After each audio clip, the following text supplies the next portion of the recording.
Hey, Vsauce, Michael here. But now, I'm not. I'm gone, like 90% of the original silent films ever made. 6 of the 7 wonders of the ancient world deleted, like that text you thought twice about sending, or a Snapchat photo. Right? When Stalin decided that Trotsky was an enemy of the state, he had Trotsky removed from photos he appeared in with Lenin.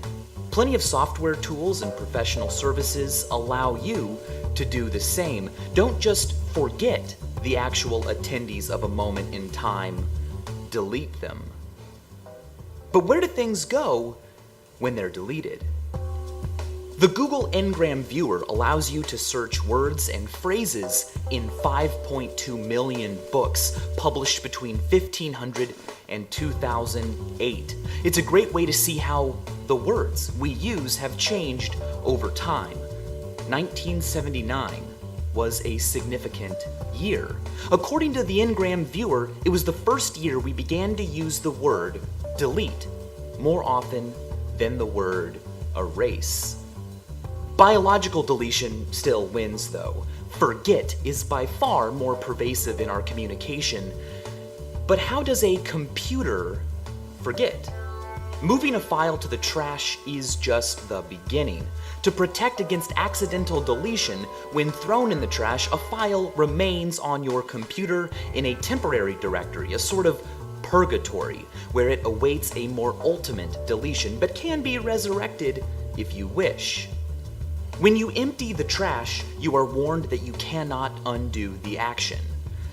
But when you empty the trash, the physical space inhabited by the file isn't actually emptied.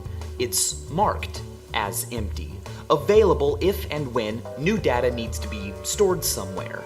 The file's home has become available real estate, but the file itself hasn't moved out. Only the pointers have gone away.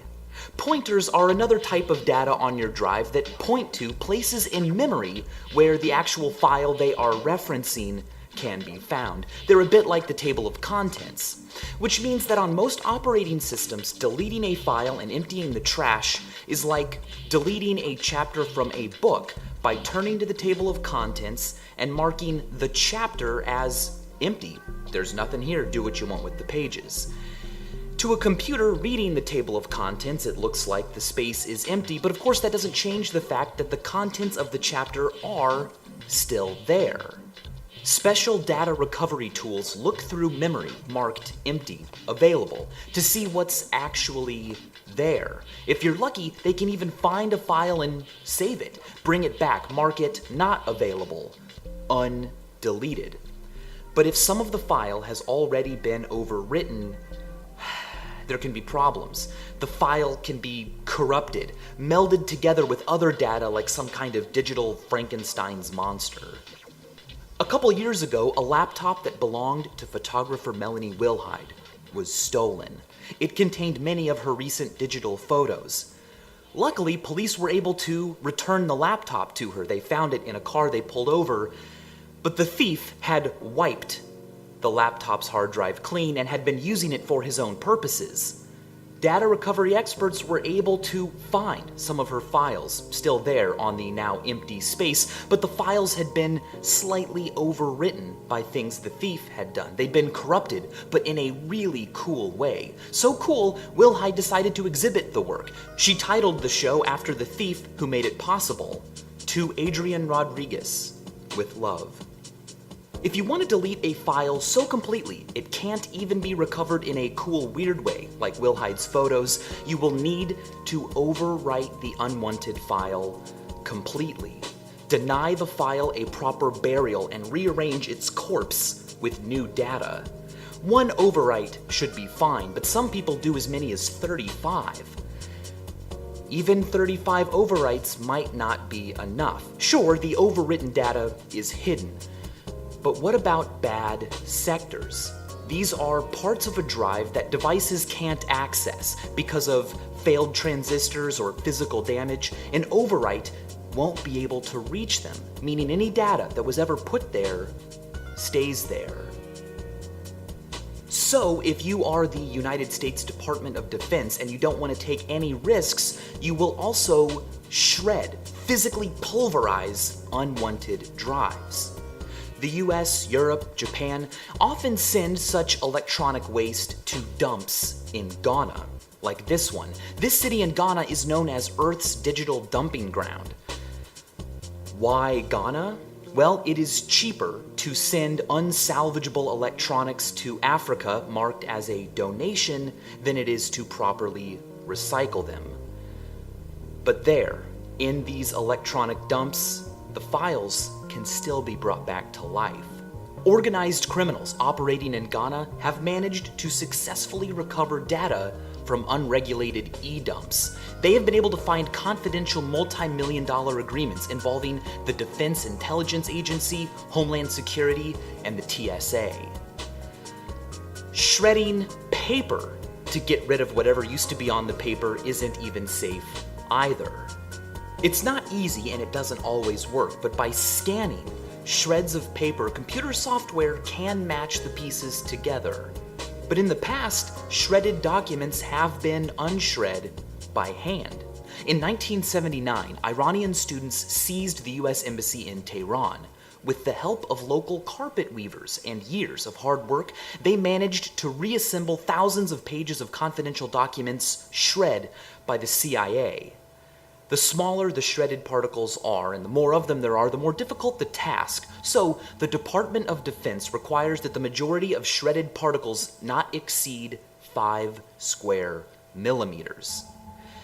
If you really want to delete something, destroy it, erase it, time is on your side. In about 5.4 billion years, the sun will become the ultimate shredder, a red giant large enough to swallow Earth whole. Everything will be fine for billions of years, but many accepted models of the universe predict that in 10 to the 100 years, whatever intelligence is left will witness the universe's dark era and its final heat death. The end of the universe, the end of any file or photo or memory of you ever being accessed again. Every time something happens, a little bit of energy is lost. For instance, friction through sound or heat. That energy goes out into the universe a little bit at a time, slowly, more and more. Eventually, in a closed system, energy becomes homogeneous, evenly distributed, the same everywhere. There's no gradient, maximum entropy. In a little glass of ice water, it's pretty quotidian, but given enough time, our entire universe may be no different. A gradient, a difference in energy from one place to another is necessary for things to happen, for files to be created and read, for life to exist. And in 10 to the 100 years, there may not be any usable energy left.